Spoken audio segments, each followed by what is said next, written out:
Hey, so I'm really deep into editing and I realized I called this game the wrong name a few times. So don't worry, I've gone back and seamlessly edited it so I call it Total Chaos and nothing else. And trust me, it's completely 100% seamless, okay? Alright, cool. See you on the other side. So Total Chaos wasn't actually on my list of games to review for the Steam Next Fest review streak. In fact, it just kind of popped up on my Twitter feed one day and, I mean, just look at this.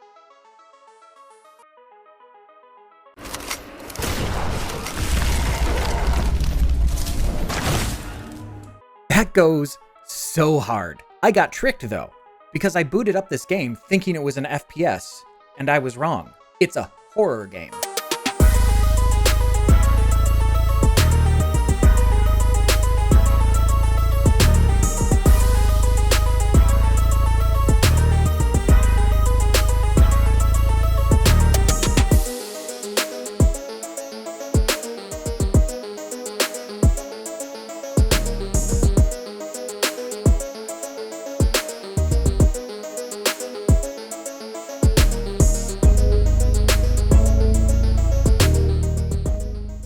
So Total Chaos, the game that sets out to impress.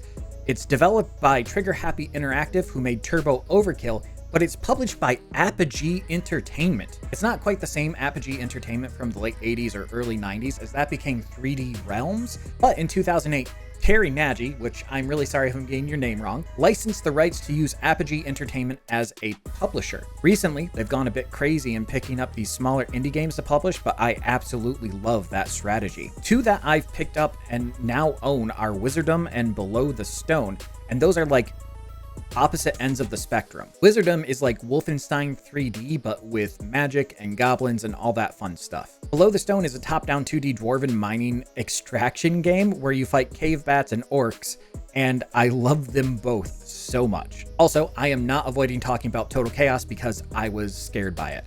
I am a big boy, okay? I am a big boy. I am not a fail son. I have a job, I swear. Where was I? Right, so Total Chaos sets out to impress. After the mortality jump scare of remembering my childhood, I went right into the settings menu and, again, I fell in love with the various options and toggles.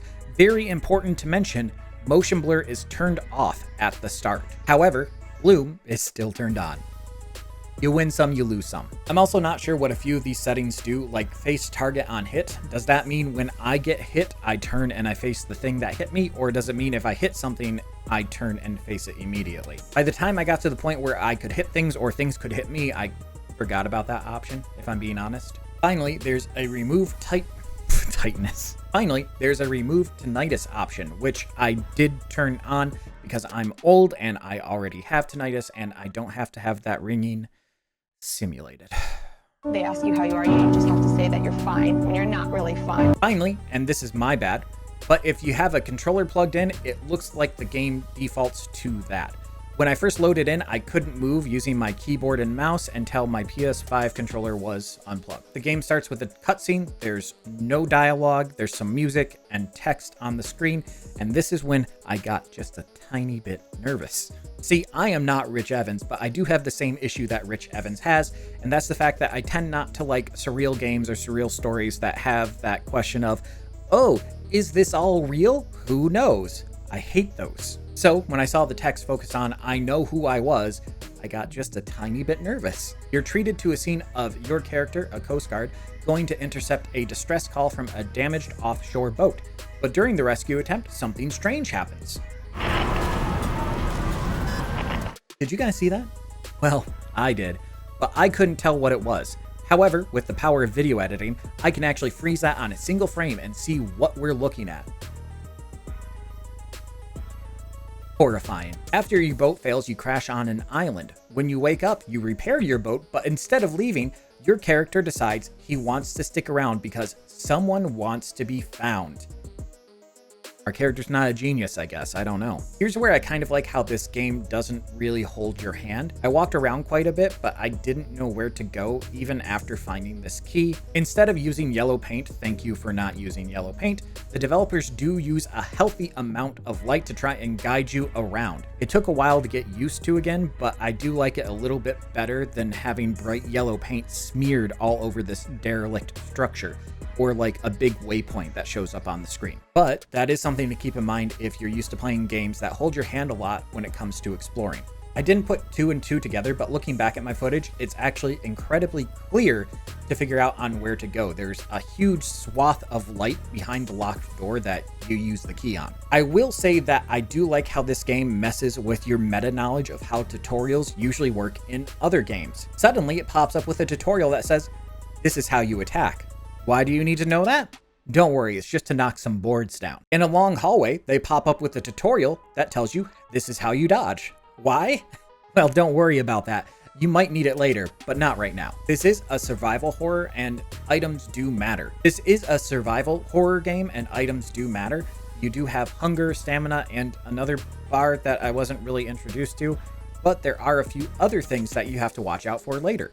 One specific and very cool thing. Ooh, foreshadowing. One thing that I do like is before you face your first monster, your pickaxe actually breaks. So you do have to focus on dodging and moving around and trying to avoid it as much as possible while flipping these 5 switches. I will point out though that I came across a bug in this area. Essentially, there's a simple doorway that's just open, but when you walk through it, the monster can't. It's a bit goofy and I did just stand there watching the monster, but the second he tried to attack me, I got out of there. That is where I found out you cannot dodge laterally. That means if you're pressing A or D and you hit dodge, your character does not dodge left or right. You can only do a dodge when you're moving forwards. There are some other things once you get out of this first area. One thing that I do like though is that there is an item that you pick up right outside that is called monster flesh, which I guess does confirm this stuff is real. Oh, and I didn't really mention it, but there is a guy on the radio talking to you. The radio guy does suggest running around the monsters instead of trying to fight them, which at that point you have no weapon, so you're definitely not going to fight them. It is good advice though, because the next bit is a chase sequence and it's really, really well done. It's the only time in a horror game where I've actually felt kind of pressed to get through it. I wasn't scared, shut up. But sprinting through this section was tense. Just to make it even more insane, there's a bit where you have to wait for monsters to flood into the room you're in, and you need to sprint past them. It's really, really cool, a fun, intense section. I really, really liked it. And in keeping with the theme that you have to run away from the monsters, the next level is all about fighting them. Wait, this level is called Decay, and you learn more about this complex and its combat mechanics. If the devs ever watch this, I just want to point out here, the hammer is so overpowered. I ended up being able to stun lock the monsters I was fighting easily with just 2 combos, then back up for about 2 seconds, then immediately finish them off with another quick combo. By the time I found the tape, I was able to not only completely repair my hammer, but fill its durability in its entirety, which also increases its max durability. It's an absolutely insane weapon, and I will become a hammer main if it doesn't get some sort of tweaking, which is fine. You know, then again, if I think about it, if I got triple tapped in the head by a Coast Guard with a hammer, I'd be pretty disoriented too. The melee combat is pretty fun. You do have to worry about status effects like bleeding, as well as your weapon durability, but the combat wasn't what made this level for me. Let's talk about my favorite section of this level. There's an area that you have to drop down into, so I'm expecting another chase sequence, but Trigger Happy Interactive, they say no, we want to flex. You make your way through this little area, finding a key to unlock a grate to pull a lever. I don't know, it's a horror game, of course you're going to do that. You start picking up these pills as you go though. And I read the description, and it says each pill gives you 1 bar of madness. A new thing I haven't heard about. No thank you, I'm not taking those. Of course, pulling the lever opens a locked door that takes you to another pill with text on the wall. The text reads, "Consume the meds. Make all of this go away." Then the voice on the radio tells you that sometimes you just need a fresh perspective. So I take one of the pills and I don't get a new perspective. I remember though, there's a hole in the floor where I found the key. So I double back and drop down the hole and... Let me get into my favorite part of this game. So there's this drop down that I think is going to lead to another chase. Once I backtracked to the point with the medicine, I said, whatever, I'm just going to take all 3 pills. And let me just show you what happened. You could take them, and for a while, all of this would fade away.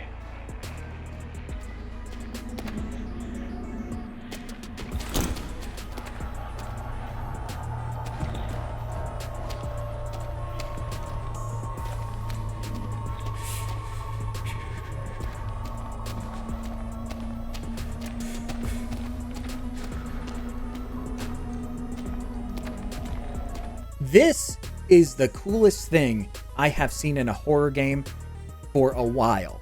Your character starts to blink, which of course you do see in the game, but as you move around, different parts of the level begin to shift and move with you. I didn't realize it at first because you probably saw in that clip, I did like a full circle, not even noticing that the level was shifting around me. The second you look away, the walls change and move and sometimes become flesh. It's disorienting and horrifying in a way that I cannot even begin to describe. Just turning slightly changes the entire geometry of the space you're in. I don't know if this has been done in a horror game before, honestly.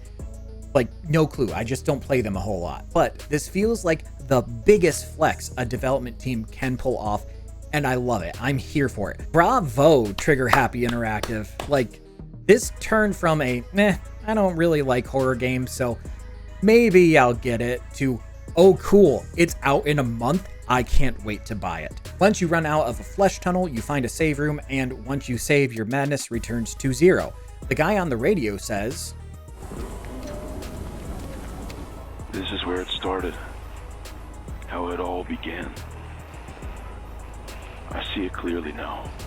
She was suffocating. She couldn't escape. I hate that they tricked me into thinking this was an FPS. And with that, you drop into a lair of these spider things, awaken them, and get webbed. Only for the demo to end. I mentioned it during the Madness segment, but this is another day one purchase for me, hands down. The theme, the tone, everything about this game makes me want to pick it up. I really hope that they're able to keep up this quality and the pace for the rest of the game. I can't really describe anything else besides just how impressed I am with Total Chaos. In under an hour, this demo made me want to play something that could end up being it was all a dream scenario, and I wouldn't care. I think I would enjoy it either way. And again, like, they tricked me into thinking it was an FPS. Well, maybe trick's a little too harsh. That's gonna be it for me though. Do me a favor, like, comment, subscribe, all that stuff please. If you want to check out Total Chaos, it is linked in the description below. I will be back tomorrow with another Steam Next Fest review, and I'll see you then. Man, they even say it's survival horror on the Steam page. I wish I could read.